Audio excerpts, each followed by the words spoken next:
Hello, what's up everybody? This is me, Las Vegas Teddy here, and welcome back to my last play of Mario Party Island Tour. Yeah, and today we're gonna be hit up to the fourth board in the game, known as Rocket Road. And, last time I did one in, Star Sky, Cross Skyway. Sorry, I'm just getting confused with the text of, the board names, etc. And, yeah, I think I got about 49, mini-stars in that board. And, today, we're gonna be hit up to, as I stated earlier, we're gonna be hit up to the fourth board in the game, which is, Rocket Road. So, the opponents I'm gonna be using for that one, I'm gonna be using Luigi for this board, simply because, well, I like Luigi. Luigi's more like a cool bro. And, yeah. And the other opponents I picked up is Wario, ever since Bonsai Bill's Mad Mountain, Toad from Palace Path, and same goes for Peach as well. And yeah. So what's the big main gimmick of this board? Well, if you remember from the status for this board, basically involves a little bit lack of skills, and this board is essentially more luck than the ones in Bonsai Bill's Mad Mountain. And the reason why this board is so luck-based because there are mostly two things, similarly to the likes of the or maybe I don't know.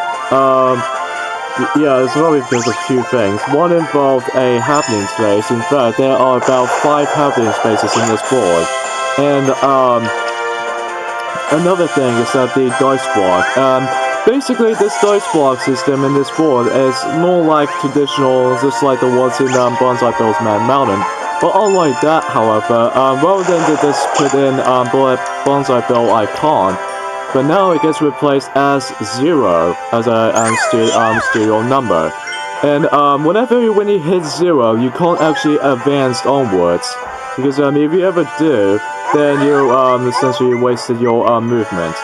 And especially if you ever landed on that booster space like me and Wario landed on, basically you can get your booster for free. And basically usually in typical point what's that word I'm trying to look for? Oh yeah. One thing I did not actually realize is that, one thing I did not actually mention in the beginning of this part of the video is that when you start this board up, you actually get yourselves a booster each, because this board's gimmick is that you're actually using those boosters. And every time when you're about to use those boosters, like for example, I hit number 9, and if I got that, then I can essentially advance onward. Like, the dice block might actually times it for quite some bits, because if you ever use one booster, you can actually get yourselves times 2 dice block, and another thing, if you although you can't use your I believe the maximum boosters you're ever going to use, I believe there are about 4 of them. 4 boosters in this board is the maximum, because if you ever trying to select all the boosters, I think that's not an option. So yeah. I mean, literally this board is pretty much the same as the Bonsai Bill's Mad Mountain. Oh, actually, I have to be perfectly honest with you guys. I found this board to be not that bad. It's so much more so much more nicer than the ones in Bonsai Bill's Mad Mountain, because I just could not win on that board, even though if you guys already know that in the Bonsai Bill's Mad Mountain board playthrough. And yeah, if you ever land on a happening space like Wario just landed right here, and basically you essentially warp it to anyone else's opponents. Like for instance, if Wario ever trying to select Toad, he will just go back there, and whatever went depending on if the opponents actually go back, and they actually do an unvictory pose. And, yeah. Now, in order to, activate these minigames, you can do either 2 things. One involves, there's one for involved, you remember in, Bonsai Bill's Mad Mountain, right? You can essentially, play the minigames after 3 turns left is over. And, secondly, the second thing you can actually play minigames is involve these 2, versus spaces. If you ever land on those two versus spaces, mainly the ones in if you ever land on those two spaces, all kinds of stuff, it actually activates the battle minigame. Like it'll take your boosters, and whenever when you're trying to begin the minigame, you will try to win this minigame by collecting some more boosters from anyone else. But however, Luma was in this game after all, although kind of technically not a playable character, but since Mario Tennis Mario Tennis opened for the 3DS, yeah, that's what ever since that game, and yeah. So yeah, there's nothing really much to say about this board, honestly. I mean, sure, I love the design of this board. It kind of reminds me like a Super Mario Galaxy game, more likely the original game, because usually, as you probably tell when you reach at the very end of the level, you're about to be just come across to the Cosmic Observatory, and yeah. Alright, Helter Shelter. Oh god, I hate this one. Try to choose a shell that contains plenty of treasure, and you simply use the circle pad and A to select this shell. This minigame can be a little bit luck-based on there, because usually, if you ever try to depend on if you ever want to guess where the pearls are, but if you ever catch the seaweed that contains in the shell, you won't get anything. So yeah, I didn't like that minigame that much, because usually it's kind of luck-based. But usually it's only about 4 rounds though, but again, I just found it to be quite random. So, basically, oh jeez, the award of the minigames is kind of valuable, especially the ones in well, actually kind of the same thing as Star Cross Skyway. If you're in first place, you actually get 3 boosters, but in the if you're in second place, you get 2, and if you're in third, you actually get I think it's about like 1. But if you're in fourth, you know, you get nothing whatsoever. Oh, well, that was a total monotonous. And I was in third place, so at least I'll take it as, I guess. However, since Toad is right next to me, so I believe he might get to win this effortlessly, I think. But yeah. But again, I just could not win that minigame, to be honest with you. Although in my own time, I actually did quite a few minigames around here, because usually in the free play mode, I did won quite a few amount of these minigames, however, and oh, it looks like Warrior's gonna have his goodest choice. He's gonna get 12. And however, he's almost there to the goal already, so he was about 8 spaces left. So yeah, you can barely win this board by effortlessly, but I did win that board once when I first got the game, but later on, like I'm doing right now, I kept on getting lower numbers in this board. I mean, seriously, that is simply one of the trickiest boards to ever win. I mean, honestly, I can never imagine like I'm never gonna win this board that much, because it's pretty random. And Toad is almost there to the finish line, because although he kind of screwed himself right there, because he ever landed on that happening space right there. So yeah. No, this board is very, very short than the ones in, or actually very, very small by comparison than the ones in, although kind of the same thing as Banzai Bill's Mad Mountain, but unlike that, it takes you to a straight line, rather than it does have plenty of shelters and stuff. And if you ever yeah, there's nothing I can say. Oh, but I love you, Daisy. What do I say Daisy for? It's Peach.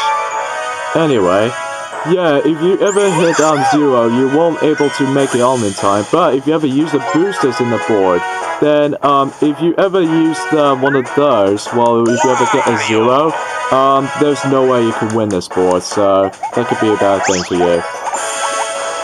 Warrior gets a 3. although I have to summarize that, I did originally do this for my first recording, but sadly though my recording attempt is a really bad fail, and yeah, because of that I didn't get my no, what do I have to choose that option? Let's see if I can go for that minigame, which is sure enough, I do. So yeah. Alrighty then, so first this minigame, or the battle minigame. Hopefully I can win most of these boosters here. So if I don't want to let either Toad or Warrior to win there. It depends on if they ever get lucky with those dice blocks.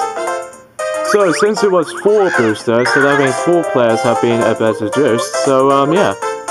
I'll go for cheapest keepers, aka cheap diamonds in the USA version. Be the quickest to pick out the cheap charm with the most gems in its mouth. So you press any of the 4 face buttons, including L and R. But however, you can only press those 2 buttons while you're doing, I believe it's on the 2nd round and the 3rd round, because usually, like the ones in some other mini games, there involves rounds and such, especially in Buzz, actually Ready Aim Fuzzy. So I have to concentrate where the cheap charm actually got the most diamonds. So I'm guessing that I was on the top right corner, and that's on B. This minigame is still kind of somewhat similar to the likes of the plunger ground from Mario Party 9, but unlike that, it's just cheap charms. And you don't walk around or anything, you just simply push any of those face buttons or anything. Oh yeah, that's one thing I did not mention in Ready Aim Fuzzy, as it's known on the USA translation. The USA translation version of Ready Aim Fuzzy, also known as Buzz A Fuzzy in the USA translation. I don't know why they call it that, but this is how the USA names have been transferred. So yeah. Now I believe in the first round, like it gets like, I think it's about like 4 cheap charms. The 2nd round it has 5 of them. But now in round 3 it gets like even much more, like it's all about 6. And also the addition to 6 cheap charms, they actually got one got a 12 diamonds. So hopefully I need to keep an eye on that. But first though, I need to stay silent and concentrate on this. Alright, so I believe the button is on A. Alright, got that. So yeah, that's for Rocket Road as far as this goes. Oh yeah, back to the status. It's lack of the skill department, and it does involve really huge based on luck. And you do play some of these mini games though, particularly in the 3-turn happening. And also not only that, some minigames phases. And the play time for this board is depending on if it's between either 10 minutes or 20 minutes. 10 minutes essentially you can beat this board effortlessly by just constantly using these boosters. But whilst you're in 20 minutes, you mostly constantly warp into anyone else's spaces. But that's the only thing the case here. In fact, the case is in here. And yeah. Alright, so Peach is gonna go next, and what number is she going to get? She gets a 4, so yeah. And yeah, the green space once again doesn't do anything, but yeah, again, if you ever land on that booster space, you will get yourself a free booster, so yeah. So yeah. And the gold line is just all the way over there. So if Warrior gets a 5, that means you can get fairly lucky for that. But yeah, if he ever gets a 4 like that, he will have to travel back. So he managed to screw himself right there, so that could be bad for him though. And he's going to warp back to Toad's. So in you go to Toad's space. I do have to point out that this board it kind of reminds me of something. It kind of reminds me like a board, actually a court in Mario Tennis Open. But even then, I'll talk about that later. Once you're in, when you use 4 spaces as a spare, look at the bottom screen. Isn't that gorgeous right there and sparkly? Yeah, if you ever used these, oh wow. So yeah, oh Jesus, that was the highest speed ever, and yeah. And hooray too, because Luigi wins on this board. So yeah. Actually, one more thing I forgot to mention that I was doing a second attempt recording is that for some stupid reason my batteries always attempt to die on me for these battery-wise. So I have to charge it all the way over and over again, and well, the board has already been over, and yeah, my battery has somehow died for some stupid reason. Anyway, yeah, the usual gig, and the only thing changes is how many of your misfires, because usually if you ever get 0, you can't able to progress onwards. So yeah, then that's the main gimmick of this board, pretty much. Even though I do love the how the if you ever use full boosters throughout the get-go, it actually changes to really richest coolest thing ever. It gets like a gold or somewhat sparkly dice block or something. Anyway, one more thing I've got to say about the this board wise before I end off this video. This board kind of reminds me like a chords from Mario Tennis Open if you're in the final cup in the game. Yeah, this kind of reminds me of that, although just a little bit there. But yeah. Okay, so I have to finish off this video here. So I practically won on Rocket Road, surprisingly enough, and good timing. And yeah. So next time on Let's Play Mario Party Island Tour. As I said earlier in the beginning of this Let's Play, I'm probably still not going to be covering Shy Guys Shuffle City because, you know, multiplayer's requirement. So, join me next time on Let's Play Mario Party Island Tour. We're going to be heading up to Kamek's Carpet Ride. Playtime in this one is between 20 to 40 minutes. And mostly a little bit of somewhat more of a skill based. And thankfully lack of luck, so yeah, that could be really easy. And some involved mini games. So see you guys then. Later, folks.